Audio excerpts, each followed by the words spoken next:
can up-level your efforts through using speaking as a marketing vehicle. That's, again, something I can't emphasize enough. Definitely using speaking as the path to marketing. So if you're already using speaking for marketing, then here's a suggestion or recommendation is I want you to brainstorm ways that you can now take it to the next level, because it's time for you to get the accelerated results that you need. And then I also want to give a call to action to address the publishing aspect that I spoke about today. So I want you to take the next 15 days and begin possibly transforming one of your talks maybe into a mini book. So that would be content that you already have that you can start repurposing that and seeing how you can actually formulate that into some type of small handbook. So if you could do that, that also will be a great lead magnet to start positioning yourself, as a leading authority who will truly be setting the next level of the industry standard, and that's exactly what you want to do. You want to start positioning yourself not just as a common expert of whom everybody sees every day, but to uniquely set yourself apart, you have to start seeing yourself as a next-level industry standard where people are looking to what it is that you're doing as a pioneer, leader, and entrepreneur and saying that is the standard, that is the model for the next wave of evolution as it relates to business that they want to get on board. That's how you're going to be remarkable, you're going to be rememberable, and also you're going to be well received. So this is going to conclude my portion of the training for today, and now I am going to be turning the radio webinar over to Kerry. Thank you, Alicia, and kudos to you. I made some great notes here. You shared some really, really, really valuable content, and it also kind of gives me some examples to go by as I do my section of the training as well. So thank you for doing that. Oh, thank you, Kerry. I'm looking forward to your sharing. I always love everything that you bring, so I'm definitely ready to take notes as well. Okay, great. Well, okay, so I'm going to be going over the part of gaining media coverage. Now, one thing that Alicia had talked about was, writing and speaking to promote your business, and the media factors into that as well, and it can really go hand in hand to what she's already laid out. And what I'd like to do is just pull two examples. For those of you who are out there who have been listening because you have a book that you want to write, or you have an ebook, or something that you want to put together in written form that you'd like to market, maybe make a little extra money on, or just to offer as a free download. And for those of you that are trying to break into the speaking arena as well, and a lot of what Alicia covered was great content. And, I know sometimes people want to break into speaking because they want to get paid for it. And then some people just want to do it because it gives them that exposure. They can do some back of the room selling, or, to help them get clients for their coaching business. So I'm going to kind of use two examples, for maybe somebody out there that is trying to become an author. They've written a book or they've written an ebook, and then use another example for someone who is looking to do some speaking as well, and how you can utilize what I'm going to share today in regards to your marketing efforts to gain more media coverage, get more exposure for your business, and to be able to create a call to action to, get more business on that end. Media coverage is definitely a process. I get asked a lot because I do get featured a lot in the media, and people ask me, how do I do that? How am I getting so many interviews? How am I doing this? How am I getting all of these writing gigs? And the answer is really, really simple. I'm prepared. And it's just that simple. What we're going to talk about today is getting you prepared for media coverage. There's a couple of different items that you need to have prepared before you approach the media. Nowadays, approaching the media, it's a process, and every media outlet has a different process. You may go hear a podcast and think, gosh, I would love to be a guest on this podcast. I'm sure that there are tons of people listening that would be a targeted prospect for me. And some of you might feel like, hey, I'd like to write some articles, for a publication. Well, you approach a podcast and you approach a media publication, whether it's online or offline for print, they're going to have a different process. They're going to want things submitted. They're going to want certain things from you. So one thing that you will find is that there are really no two submission processes that are going to be alike. They might be similar, but for the most part, every single podcast, every single radio show, magazine, television show, they're all looking for something different. They all have a different filtering process and a different submission process. So the days of submitting a press release, and I know Alicia talked a little bit about having a PR firm, press releases are still something that you can use, but definitely not for this purpose. It's something that you'd want to use later. Most people use press releases to try to get themselves booked on different shows, and that's not always the best way to go. You want to utilize your press releases for launches, new product development, expanding into different areas, doing an actual newsworthy announcement is what you would want to save those for. And I would also say put press releases on the way, way, way back burner because they're just not going to be of use to you right now. When you get to a certain level in your business, after you've been in business for several years and you're really starting to move in a very fast pace and you're really growing internally as well, you're adding to your team, at that point, that's when you can really look at hiring a PR firm and when a PR firm is really going to benefit you. But typically for where everyone is right now, it's not the right fit. So the tips I'm going to share with you today are going to be things that you can do internally. You can outsource, you can hire an intern once you get your process set up to be able to garner media coverage. So just keep that in mind. Every media outlet has a different process. So the things that you need to have prepared may or may not be needed for each one, but at least you have it done, you have it prepared. And that's the biggest key here is staying prepared, being a professional. As long as you have these items prepared and you're ready to go, you can start approaching the media to get booked for interviews or to write articles and help you become that go-to expert in your field. There's a couple of things. There's actually 10 things I'm going to talk about today, and I'm going to briefly go over each one. These are things that you need to sit down and think about. Get out your pen, get out your paper, make some more notes. You need to have each one of these things prepared before you start going out and approaching the media. Number one, you need to define your goals. What do I mean by that? Well, what is your goal with gaining more media coverage?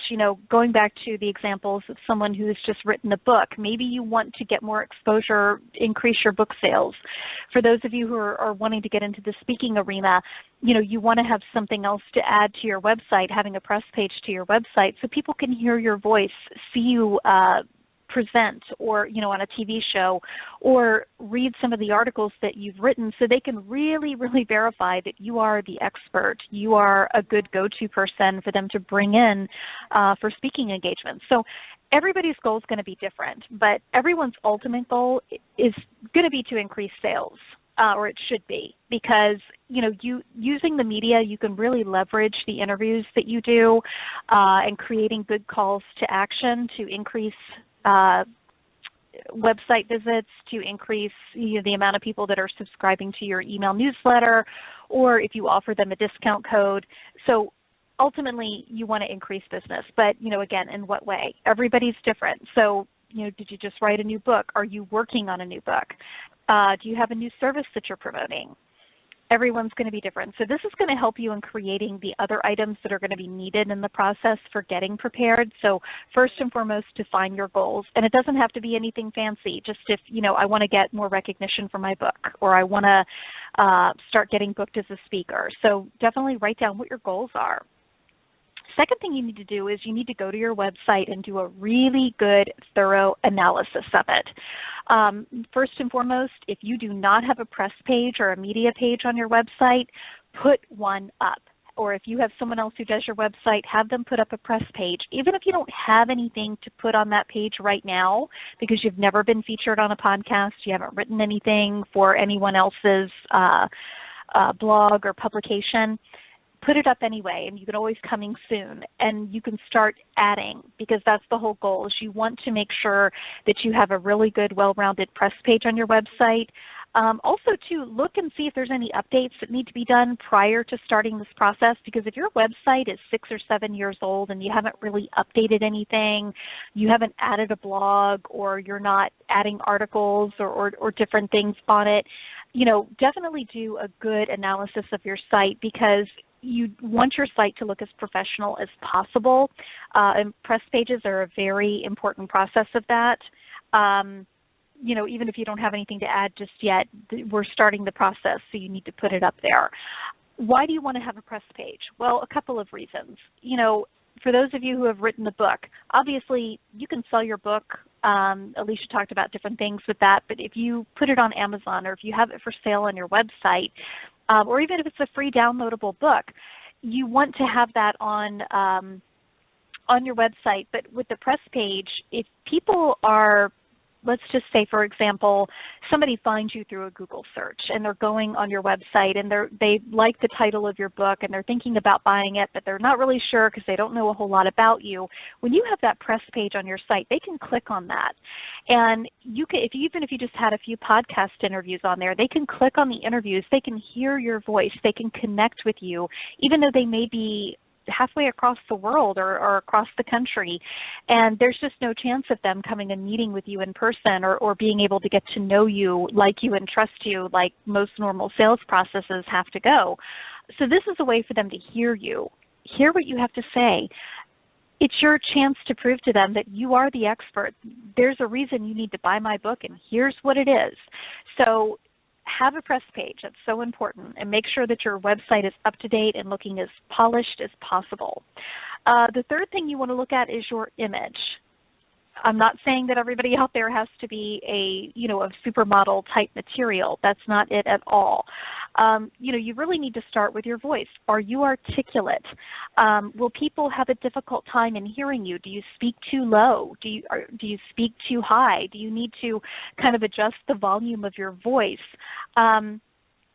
You need to look at your appearance. Obviously, for radio and print, it's not really that big of a deal because people can't see you. But once you start getting television interviews, even if it's just a small 2-minute clip that you've been featured on a local television station, that is a different process because the camera, it puts weight on you. You want to make sure that you're dressing for your body type, that you're dressing in colors that make you stand out, that it's not detracting from you. It's not detracting from your message and what you're trying to say.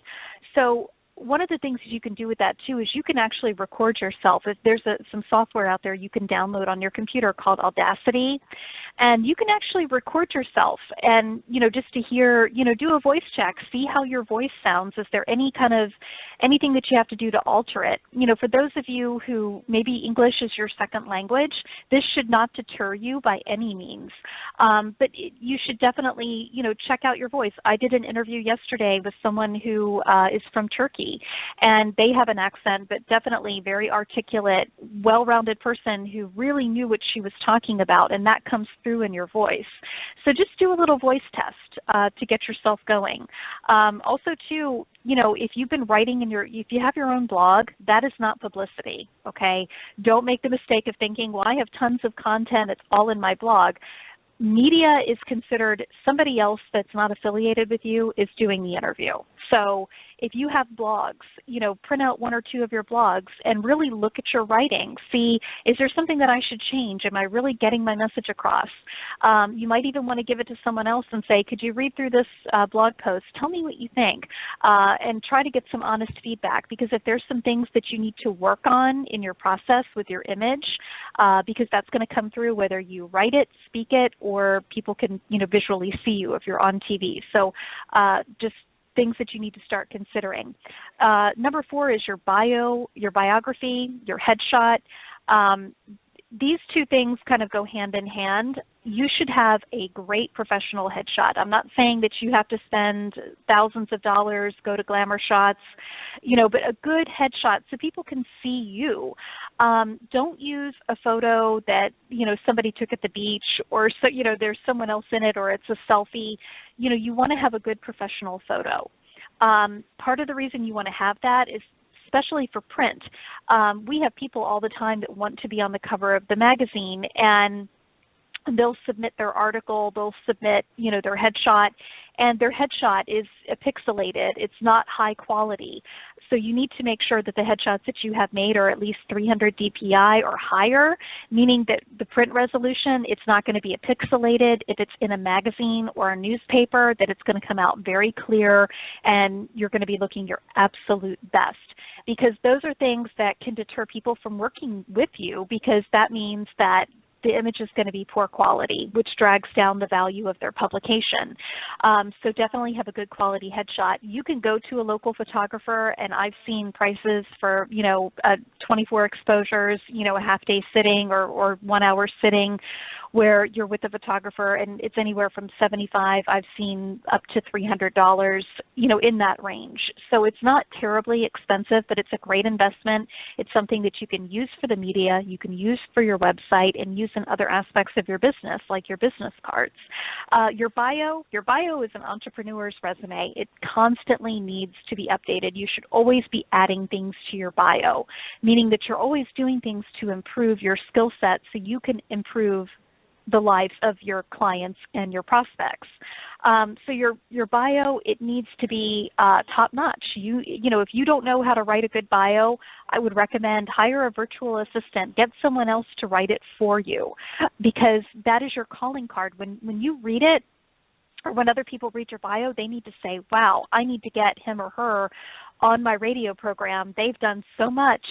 So you really need to do, it's kind of like a highlight reel. Talk about you, why you started your business, why you're doing what you're doing. Go into some of the highlights of your career.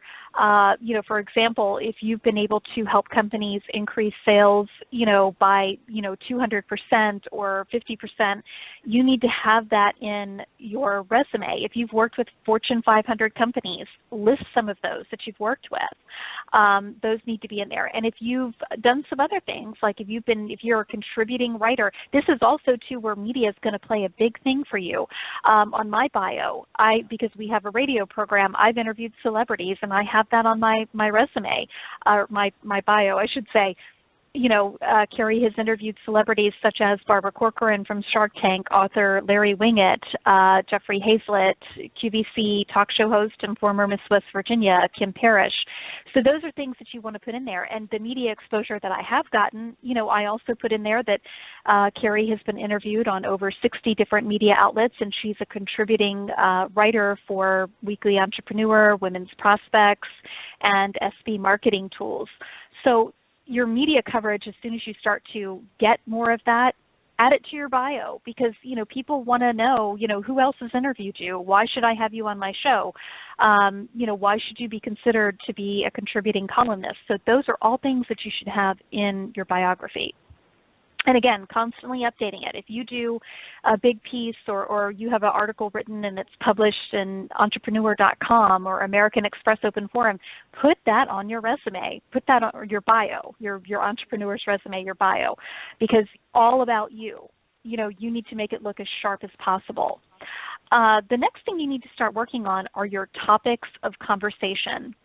For media exposure, especially for podcast and radio interviews, have at least one topic that you can speak on intelligently as an expert. So, for example, if you've written a book, maybe you're a business coach, and you've written a book on maybe it's you're specialized in management and, managing your employees as an entrepreneur or managing your sales staff as the entrepreneur.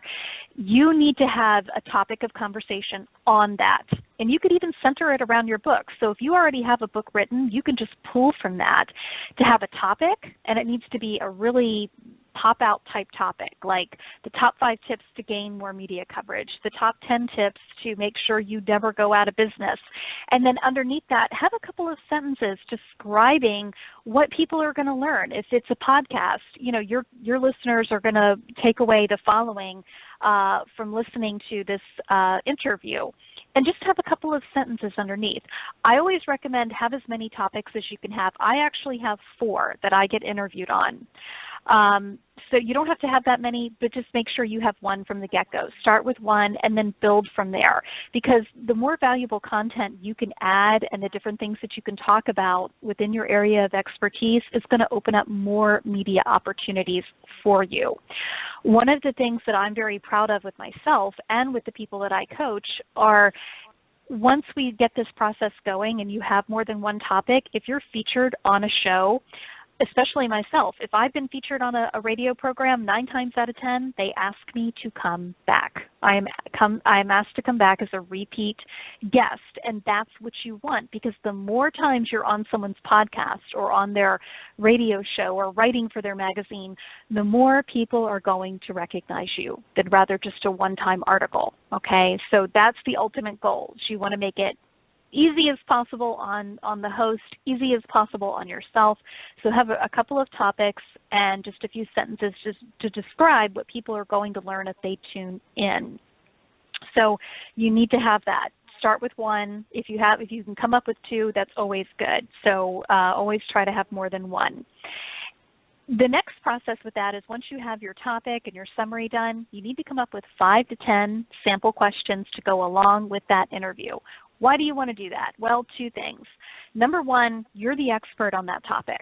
So you can formulate questions that are not only going to provide valuable content to the people who are listening or reading it, but you're also going to be helping the host of the podcast or the radio program, making their job easier, because they have questions that they can pull from. They may not use them, or they may. That's at their discretion. But it also keeps the topic online. If you have someone else that's making up questions for you, it might take you so far off topic that it's almost a waste of time to even do the interview. So it's always best to have some questions aligned with that, and make sure that with the questions that you're providing good value. Don't make it an advertorial. Don't make it about your service. Make it about providing good, valid content that people can take away. They can take notes. They can listen to that podcast or that radio interview and take all that information and utilize it the next day and put it to work in their business. Make them want more from you. So that's your ultimate goal with the questions, is you want to make sure that you're creating 5 to 10. Again, the host of that program may or may not use them, but at least they have them. And that really puts you up there in that professional status that you're prepared. You have everything done. The next thing you need to do is create a call to action. Okay, so let's just say you're scheduled to do a radio interview, and you're going to be talking about management tips. And you've written a book on management techniques, but you're also doing a webinar. You're going to do one of your first webinars on your own, and you're selling tickets to that. So you have 2 different things.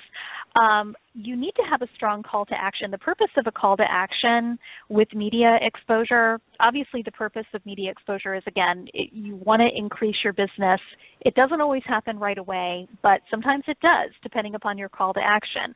You should have something very strong set up that you can share, because typically during the show or after the show, or even if you've written an article for a blog, there's always going to be some author notes where you can put something in there, kind of a little call to action. So it could be a free download, it could be a free white paper, it could be a discount code that you can offer to people that they can type in at checkout for your webinar.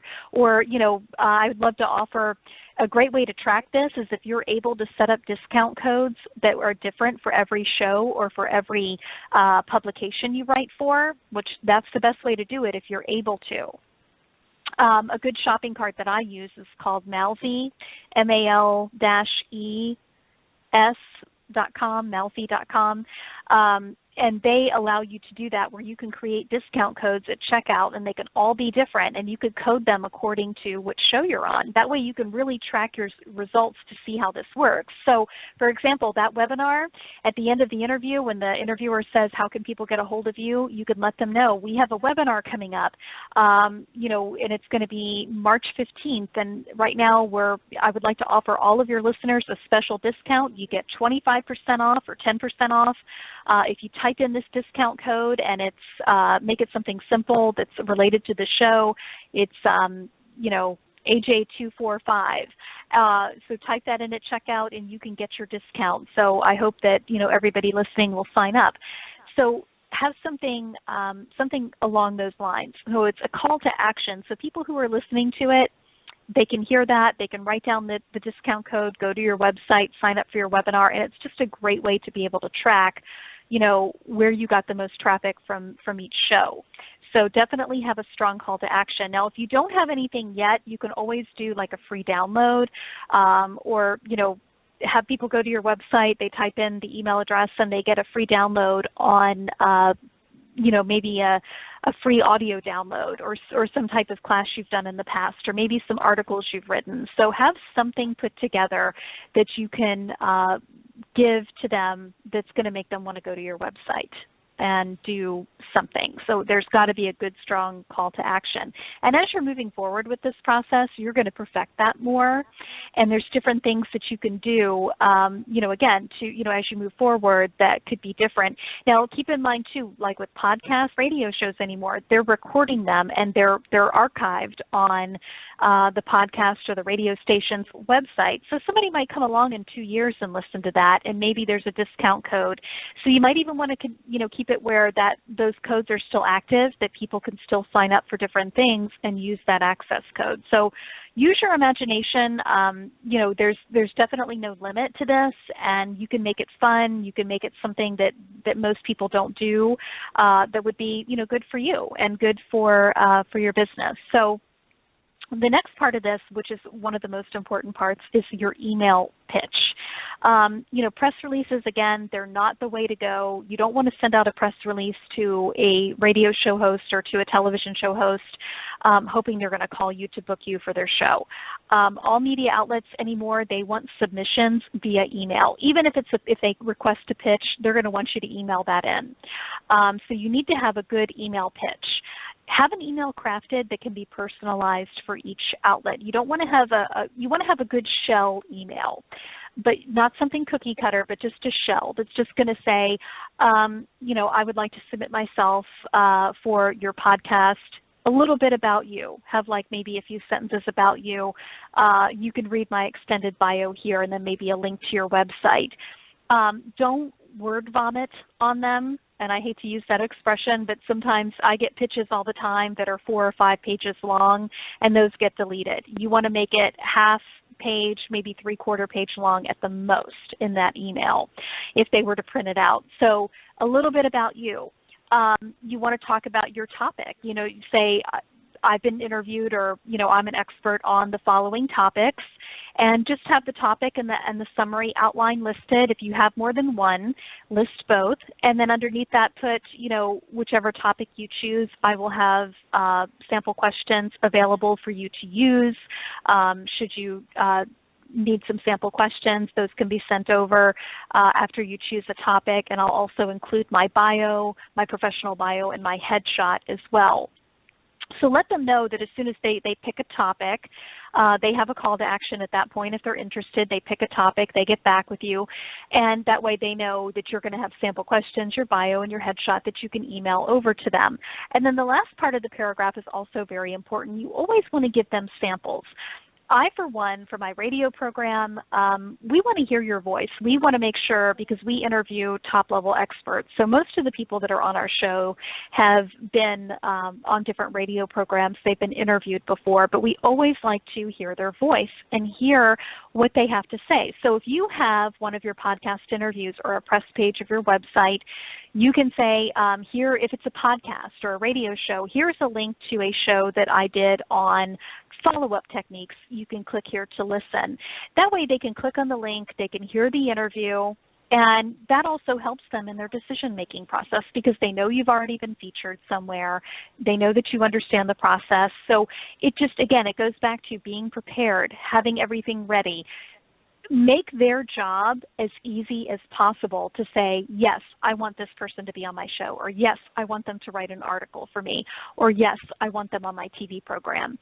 If you make the job difficult, they're not going to pick you. People make the assumption and the mistake of thinking, well, you should be lucky to get someone like me. I'm an expert in my field.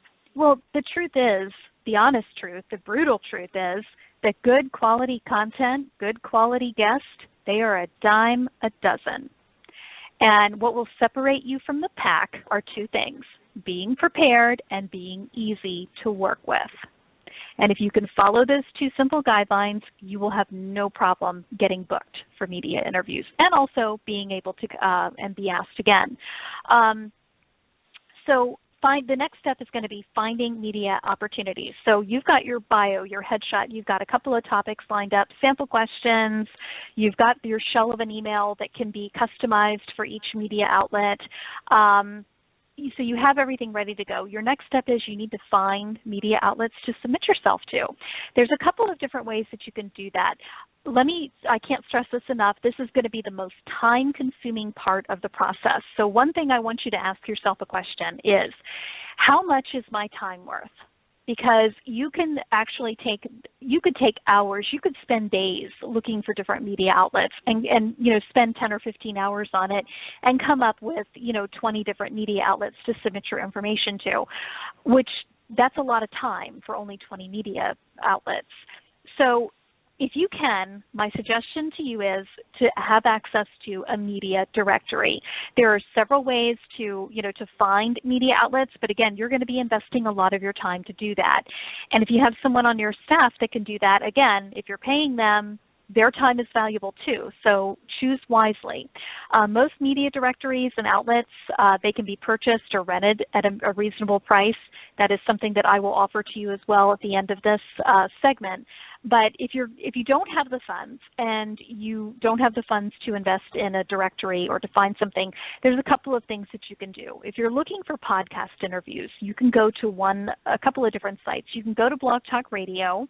You can search by genre. So if you are a business coach, you can search for business shows, business-related shows. You can search, if you're a health and wellness person, search for health and wellness. And it's going to populate all the different shows that are in that genre or cover it. So what you can do is you can click on each one. I would recommend listen to a few minutes of each program because sometimes you might listen to a show and think, wow, that's way too specialized for what I do. That's not going to be a good fit.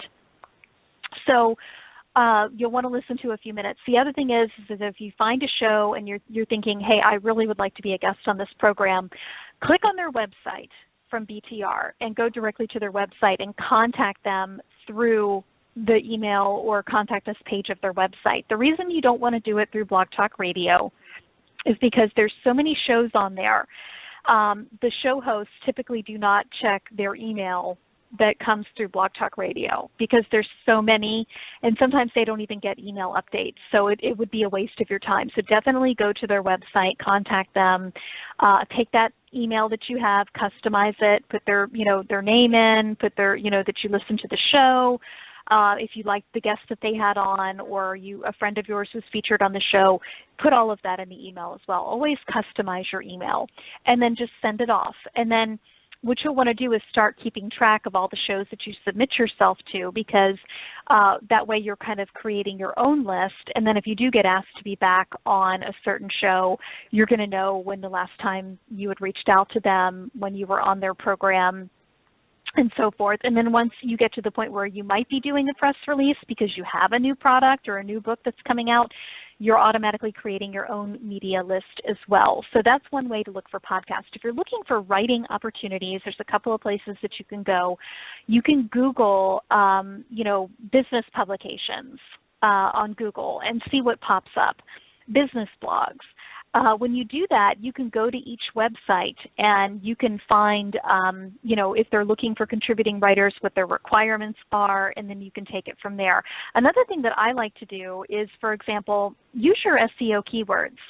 So, for example, one of our SEO keywords, because people who are looking for how to be better at follow-up or increasing your follow-up process or closing more sales are things that we will type into Google. And what will happen is it'll populate a list. And usually you'll find on the first page, we'll find a couple of different blogs that might be listed. SB Marketing Tools is one of them. So we've started contributing content to their blog because they rank high in the search engines, which is what you want. You want publications that are going to rank high or blogs that are going to rank high or have some type of level of recognition. And you can just click on their sites. Again, go through the same process. Go through the Contact Us page. Sometimes a lot of publications anymore will have a guest contributor guideline page that you can find. And you can find out what they're requiring and what they need and then take it from there. And I would definitely start out with writing and radio interviews. Get your message down pat. Worry about television later because being on television is a completely different ballgame. Even local TV can be very intimidating. So if you don't have your message down pat, it can actually work against you. And I've seen that happen on more than one occasion. So concentrate on writing and radio interviews and podcast. Another thing that you can do is you can, if you follow some other people on Twitter, if you're seeing that they're getting interviewed on certain programs or listen to my interview here, and it's going to be, they're in a similar industry, so you know that they might want to book you, you can find media outlets that way and submit your information as well. The best thing to do, if you can do it, is to invest in a media directory or a media list. That way the work is done. All you have to do is pull out the email, submit the required information, and move on to the next one. So those are just a couple of different ways that you can find some media opportunities. Again, if you do it on your own, it's going to be time consuming, so just keep that in mind. The last step, marketing and promotion of your media event. Yes, you are expected to promote, and why wouldn't you? If someone has you as a guest on their podcast or a guest on their radio program, or you've written a blog post for a new blog, why wouldn't you want to promote that? Okay, if you're providing valuable content and you want to be considered an expert and the go-to professional in your field, it's to your advantage to promote it. And if you don't promote it, the only person that you're hurting in the long run is you. That is the other thing with media outlets. If they know that you are promoting what you've written and that you're doing your part, that's only going to score points with them. So when they do have repeat guests, they're going to think of you. Again, show them that you're a professional. Definitely promote that. Put it in the press section of your website. Put it on Twitter. Put it in your email distribution letter just to let people know, Connie's in the news, and here's links to her articles and links to her interviews. Because again, this information can get shared. You never know who's going to read that article, who's going to maybe they've been sitting on the fence with doing business with you, and that happens quite a bit. And sometimes all it takes is for somebody to read an article that you've written to have it resonate with them, or to hear your voice to say, okay, I'm ready to move forward. So definitely make sure that you share it, and you want to do a certain amount of promoting. Now, if you start to get to the point where you're doing a lot of media interviews, and that should be your ultimate goal if you're doing this right. If you feel like you're promoting yourself too much on Facebook or Twitter, one thing that you can do is if you're on a certain podcast and you're being interviewed on the same topic you were interviewed on last week, look at that podcast and see, okay, well, here's another guest that's in a similar industry. I think that my followers would get a lot of information and good valuable content out of this. I'm going to share this interview. So this does two things. It gives even more information to the people who are following you. It helps the show host out because you're promoting another outlet for them. And it's kind of breaking up that monotony of, you posting about the same type of interview. So if you do get to that point where you're doing a lot of interviews, I just got off of a media blitz where we did 50 interviews over the past 90 days. So yeah, most of them were duplicates. So I tried to do that, mix it up, help promote the podcast that you were just on, but it's a different episode. And if everybody does that, we all help and we all benefit from that. So those are the things that you really need to have in line.